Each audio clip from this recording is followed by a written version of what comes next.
గుంటూరు జిల్లా మంగళగిరిలో భారీ చోరీ జరిగింది. 4 కోట్ల విలువైన 5 కిలోల బంగారు ఆభరణాలు చోరీకి గురయ్యాయి.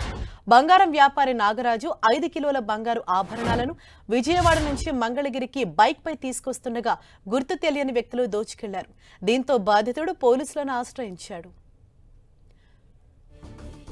విజయవాడ నుంచి మంగళగిరికి చెందిన వ్యాపారి బంధువుకు అప్పగించేందుకు తీసుకెళ్తుండగా బంగారం చోరీ అయిందని పోలీసులకు తెలిపాడు నాగరాజు.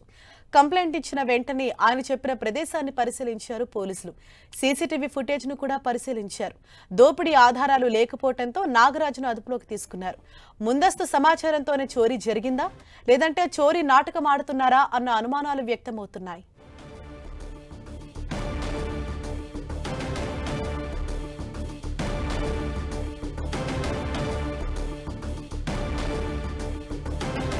సుమారు 4 కోట్ల విలువైన 5 కిలోల బంగారు ఆభరణాలు చోరీ అయిందని నాగరాజు పోలీసులకు కంప్లైంట్ ఇచ్చాడు. విజయవాడ నుంచి మంగళగిరికి అది రిలేటివ్స్ కి అప్పగించేందుకు ఆ బంగారు ఆభరణాలను బైక్ పై అతను తీసుకువెళ్తుండగా మార్గ మధ్యంలో చోరీకి గురైంది. కొంతమంది గుర్తు తెలియని వ్యక్తులు తన వద్ద నుంచి ఆ బంగారు ఆభరణాలు దోచుకెళ్లారు అని చెప్పేసి కంప్లైంట్ ఇచ్చారు. అయితే వెంటనే అతను చెప్పిన స్పాట్ కి పోలీసులు వెళ్లి ఆ ప్రాంతాన్ని పరిశీలించగా ఎక్కడా దోపిడీ జరిగిన ఆనవాళ్లు కనిపించకపోవడంతో నాగరాజునే పోలీసులు అదుపులోకి తీసుకున్నారు.